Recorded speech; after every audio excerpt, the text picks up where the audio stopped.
All right, well, I'll get started now, and we might have a few pop in a little bit late, and that's okay. And if they do, or if they don't, then we do have a recording going of this one.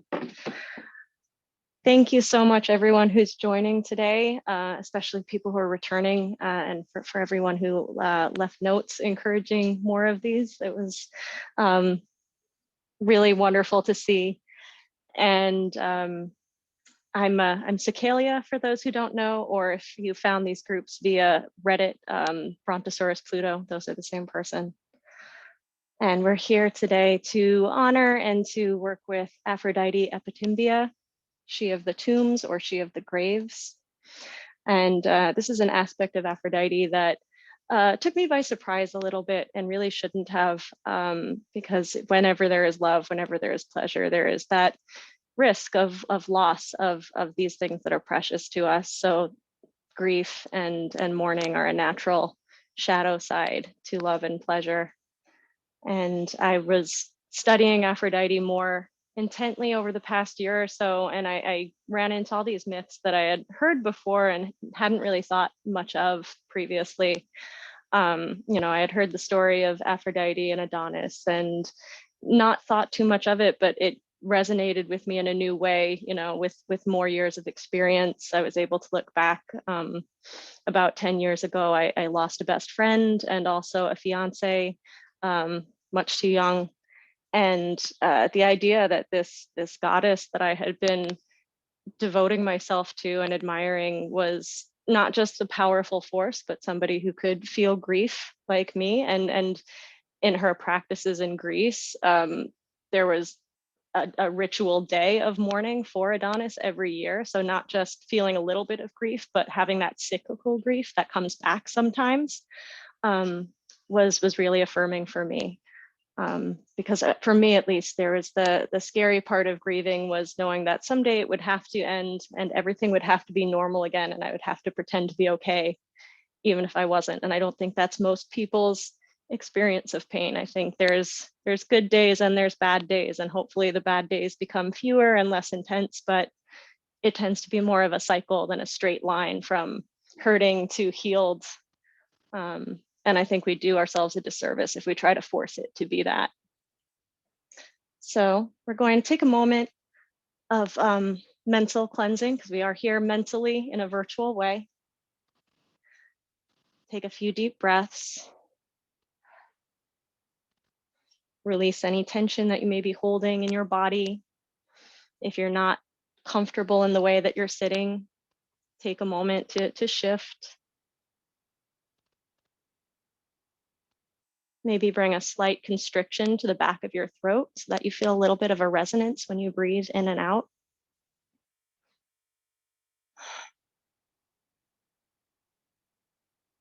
And imagine that purifying air cleansing you from the inside out and preparing you to be in a ritual space.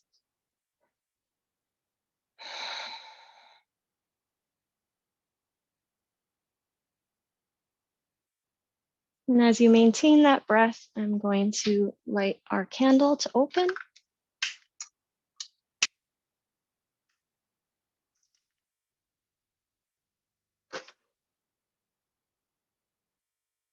I'm going to burn a sprig of rosemary for a little bit, which is my preferred agent for smoke cleansing.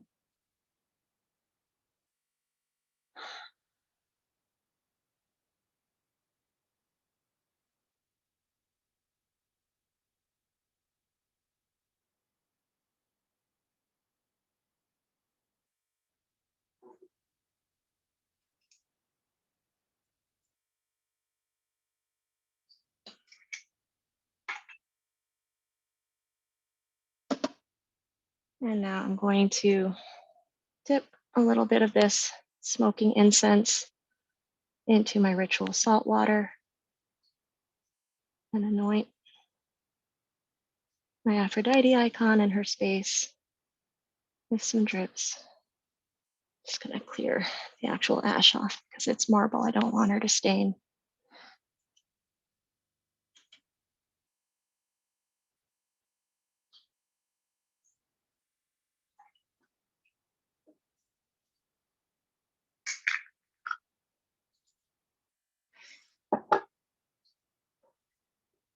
And then I'll be inviting the goddess in using the Orphic hymn to Aphrodite. This time I'm using the Athanassakis translation, and I'll be including notes on all of my sources and things in some notes that I'll be putting in the chat later. So if you like any of these prayers and want to find them or read them, you'll be able to. Heavenly, smiling Aphrodite, praised in many hymns, sea-born, revered goddess of generation, you like the night-long revel, you couple lovers at night, O scheming mother of necessity. Everything comes from you. You have yoked the world. You have control of all three realms.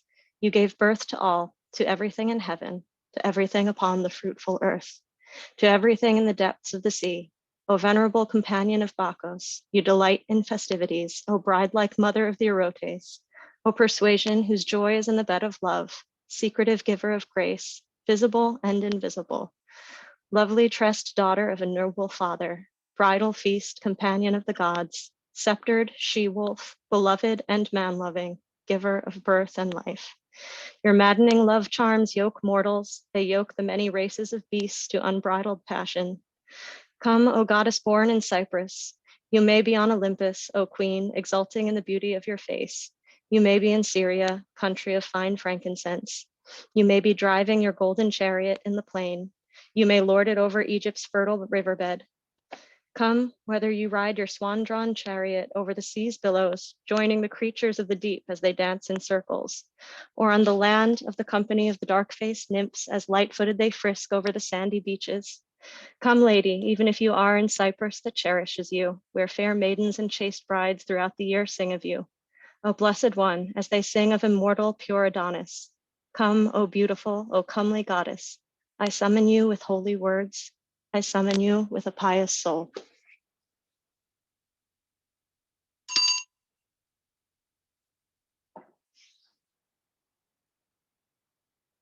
And for an offering today, the primary offering is a tribute to her own mourning of Adonis.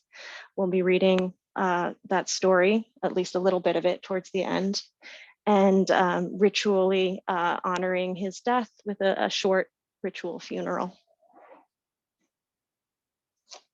I'm using the Mandelbaum translation of the Metamorphoses of Ovid.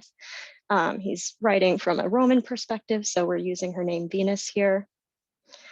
And we're picking up right as she has warned Adonis of his death by beasts. Avoid those beasts, dear boy, and any sort of animal that will not turn its back and flee from you, but ready to attack stands firm, chest forward. No, I would not have your daring damage you and ruin me. So did the goddess warn Adonis. Then she yoked her swans, rode off across the air. But daring is not keen to heed such warnings. By chance, Adonis's hounds had caught a scent that led them to a wild boar's hidden den. The trail was sure. The boar was roused out of the woods. Adonis's spearhead caught the boar, a slanting thrust. With his curved snout, the savage beast worked free. He had torn out the spearhead stained with his own blood. The chase is on. He charges at Adonis now. The youth, in fear of his own life, runs hard, but he is caught. The boar sinks his long tusks into Adonis's groin and he fells him, and the boy lies prone along the yellow sands. On her light chariot, Venus, who is drawn across the middle air by her winged swans, had not yet reached Cyprus. She heard far off the dying boy, his moans. She turned around her white swans and rode back. When from the heights she saw him, lifeless there, a bleeding corpse, she leaped down to the ground. And Venus tore her hair and, much unlike a goddess, beat her hands across her own breast. She challenged fate. But destiny does not rule all. Adonis, your memory will live eternally. Each year they will repeat this final scene. Your day of death, my day of grief, will be enacted in a feast that bears your name. I shall transform your blood into a flower. If you, Proserpina, were once allowed the metamorphosis of Mentha, when you changed that nymph into a fragrant plant, the mint, can anyone begrudge me if I change the form of Cinyras' dear son? That said, she sprinkled scented nectar on his blood, which then fermented, even as bright bubbles form when raindrops fall on mud. 1 hour had yet to pass when, from that gore, a blood-red flower sprang, the very color of pomegranates when that fruit is ripe and hides sweet seeds beneath its pliant rind. And yet Adonis's blossoms have brief life. His flower is light and delicate. It clings too loosely to the stem and thus is called anemone, born of the wind, because winds shake its fragile petals and they fall. At this point, and I am taking suggestions from Laurelei Black's Cult of Aphrodite. I've created a ritual image of Adonis from bread. I've dressed and blessed it with some herbs and items that are meaningful to me. And I'm going to be honoring her tears by dropping some more salt water over the bread corpse.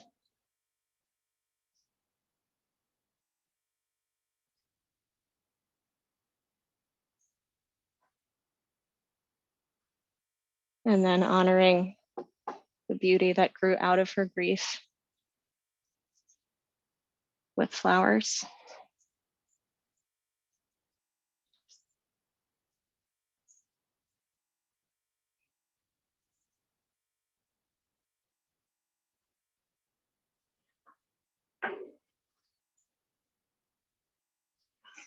And then in a lot of lore, especially later on in Orphism and their philosophy, this ritual, this repeated mourning of Adonis actually allowed him to achieve godhood.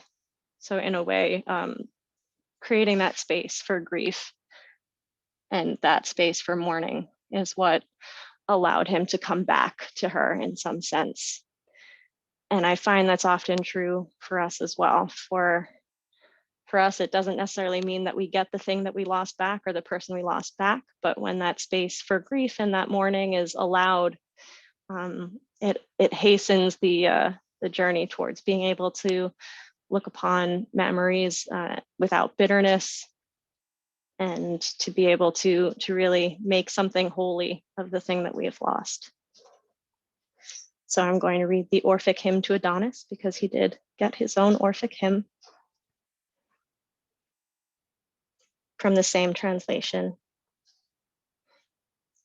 Hear my prayer, O best, O many-named God, fine-haired, solitary, ever bursting with lovely song, Euboleus, many-shaped, noble nurturer of all, male and female in one.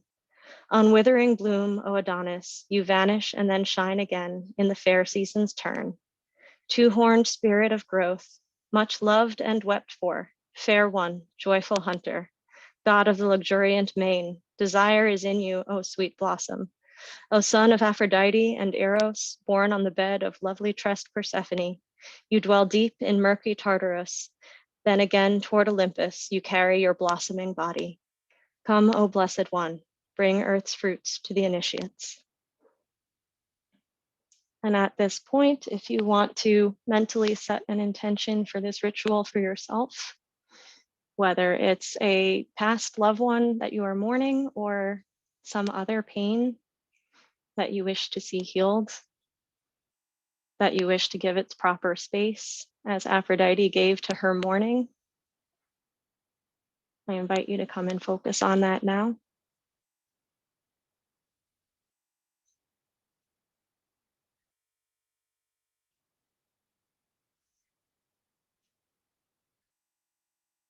I'm going to cover our bread corpse with a cloth as a shroud.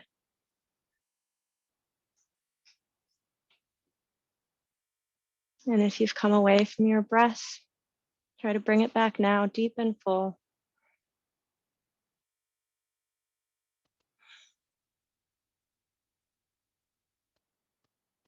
And take a moment to really think about what it means to have a goddess who on some level knows exactly what your pain feels like.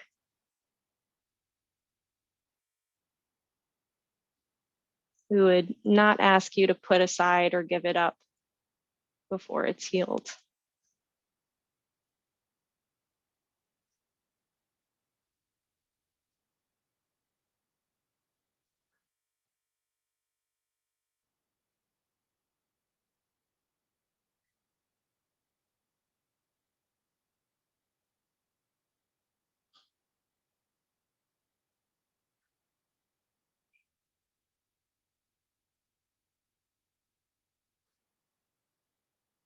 Deepening breath, stay with that sound.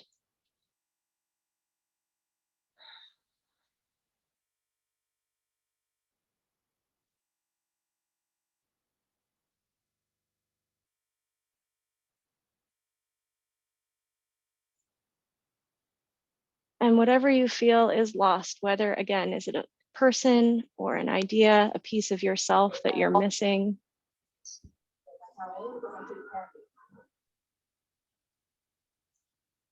ask Aphrodite to watch over it or them,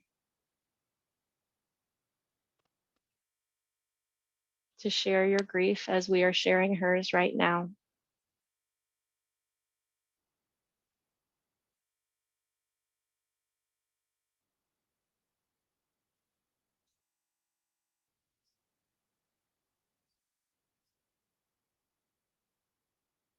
And in honor of the tears she shed that were turned to flowers, begin to think on how you might honor and deify what has been lost, how to make it holy again.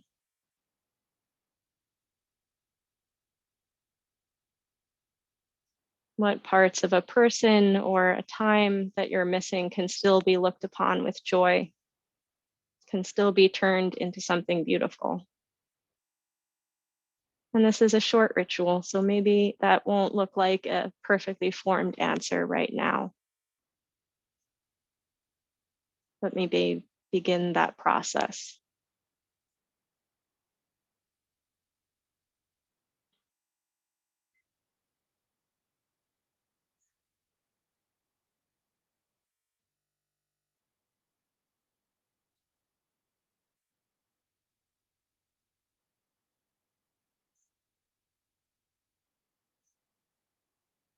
Strong breaths.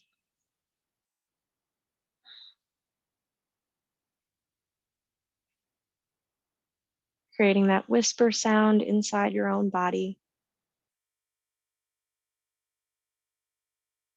Maybe trying to imagine it as an entry point for the goddess's own voice to whisper to you.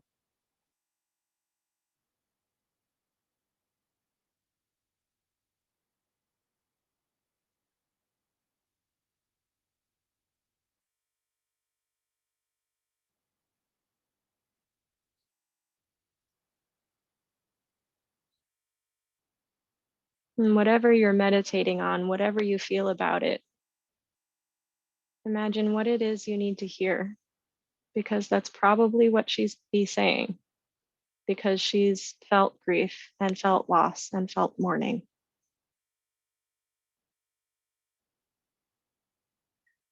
And has experienced it through all of us living, has been present in every different permutation of it.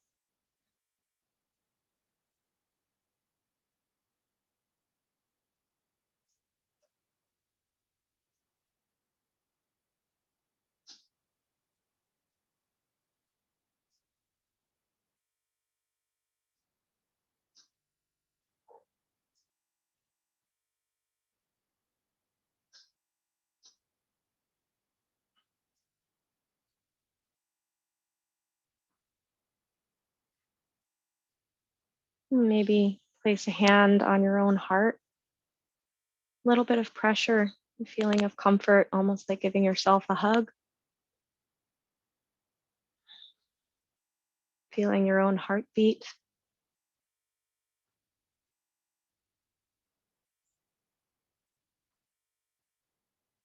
Knowing that even feelings of loss are still a connection back to the feelings of joy you once had in some way, even if it doesn't feel like it.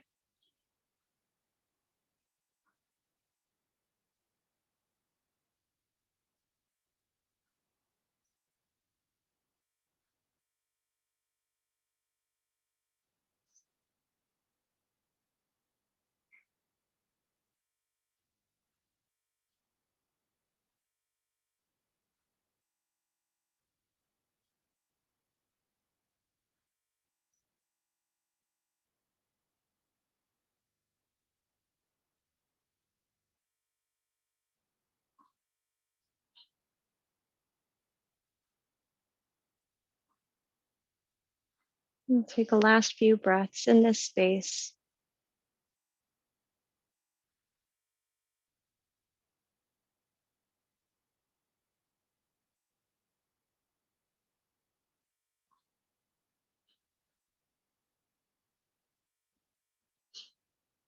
And if you don't feel that your journey with these thoughts and these feelings and this path with Aphrodite and this aspect of her is quite over yet, that's okay.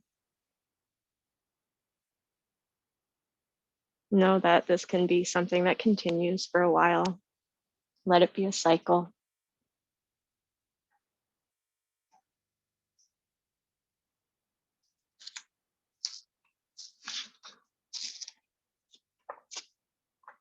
And then I'm going to give a closing offering to Aphrodite.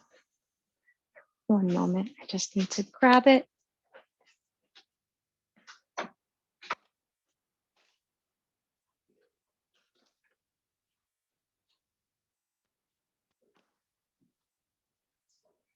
I have some chilled wine that I've been saving. And this verse comes from Cult of Aphrodite again, as I make this offering. From the vine, we take some comfort as we struggle with our loss. We may stagger in our madness. We may cry out in our hearts. Dionysus, see our madness. Aphrodite, hear our cries. As we lay our grief and sadness in the tomb beneath your eyes. Aphrodite Epitymbria, Aphrodite Melena, you give us pleasure and love to soothe the hurts that life inflicts. Aphrodite, grieving and saddened, be with us as we huddle together against our own grief.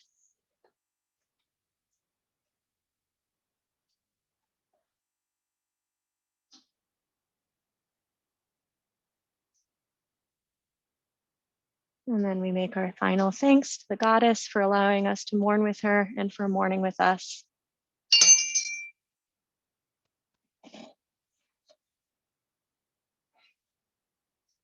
And later I will be returning our Adonis to the earth. I happen to live near an ocean, so that tends to be where I return any biodegradable Aphrodite offerings. And with that, I will also leave some intentions of my own. Some people I would wish her to love and protect from beyond.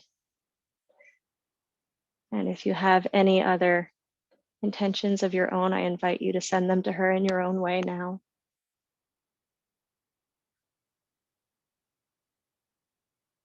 Ask her to ease any suffering that you may be holding on to help you shoulder any burdens that are too much to handle by yourself right now.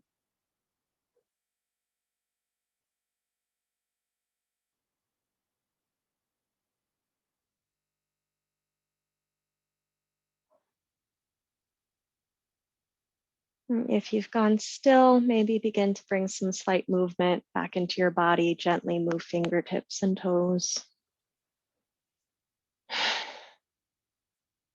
And gently move around a little bit. Maybe wake up your spine if you are finding yourself solidifying into one position.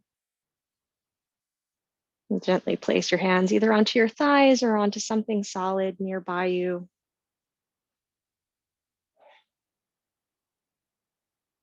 Allowing yourself just to come out of ritual space.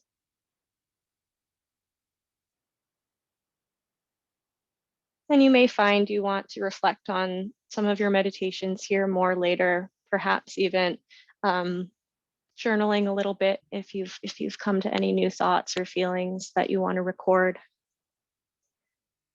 And at this point, you don't have to, but if you would like to share any of your thoughts or feelings about this aspect of the goddess, either from this ritual or from your own life, you're welcome to share them together in the chat.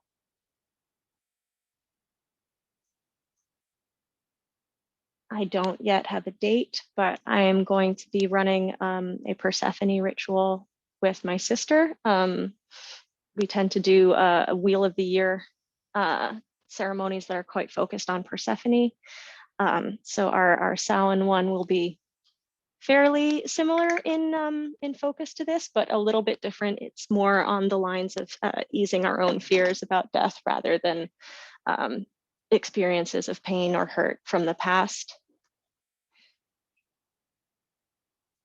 And I will be holding another monthly for Aphrodite. I just don't have an exact date yet, but I will follow up using Eventbrite to invite everyone to come back.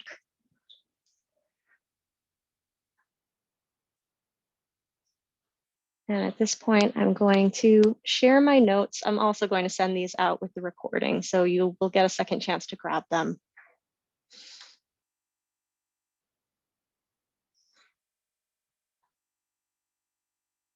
Okay, here we go.